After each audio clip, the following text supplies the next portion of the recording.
Hey guys, check out the video that's about to play about African storytelling, and I'll be right back after the video to chat to you about my graphic novel, The Crusaders. African mythology is going to be the biggest change to entertainment in decades. In the same way Afrobeats changed the musical landscape, storytelling from Africa is going to change the way we think about entertainment.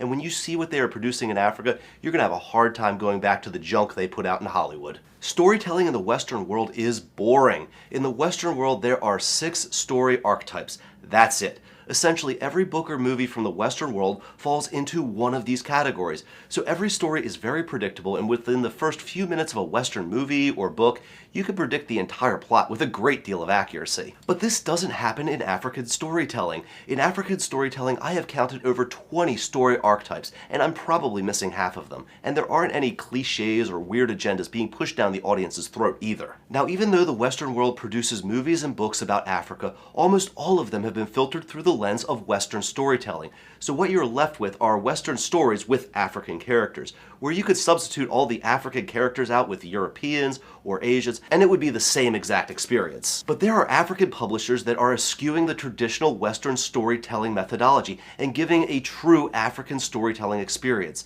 in the same way that Japanese comic books exposed the Western world to stories they never heard before. The same storytelling revolution is coming out of Nigeria, and it's coming from a source you might not expect: comic books from Africa. One of these comic book series is called The Crusaders, and it was conceptualized, developed, and produced in West Africa with no Western influence. It follows the story of a group of adventurers who are retrieving stolen artifacts from Africa. But unlike a predictable Indiana Jones story, there are subtle nuances to the plot. Were the adventurers right to retrieve the stolen artifacts? Will they succumb to greed? Could their noble mission end up destroying Africa and themselves? This story will have you questioning who you should root for, and it's going to be a lot more entertaining because it hasn't gone through a Western focus group before being published. And look at this quality and beautiful artwork. It's just nice to look at. And what's cool is that The Crusaders references historical stories and kingdoms that you might not know about even if you're from Africa. So if you're interested, the first issue is available on Amazon. The main writer is Aramose, who has a fantastic channel on social media that you should follow under the username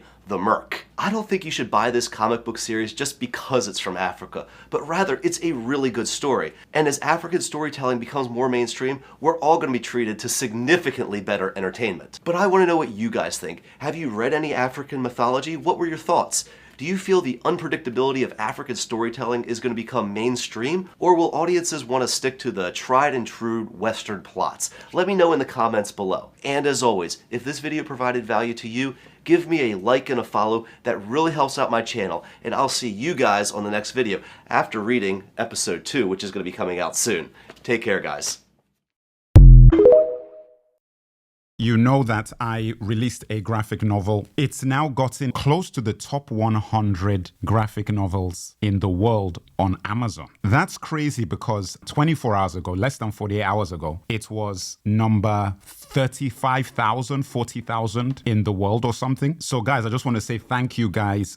It's a series of 6. So this is part 1 of a 6-part series. You know, they're a family of Nigerian swashbuckling heroes who go around the world taking back artifacts that were stolen from Africa during colonialism and slavery. But through that, you're telling genuine stories that nobody is really talking about, completely independently made, that all of the young folks should be reading, growing up and understanding where they came from. And I think it's really important to take control of these things as opposed to asking other people to tell your stories for you. There is no reason why we cannot get to number 1 on Amazon. Because if we can get to 123 or whatever it is within a day,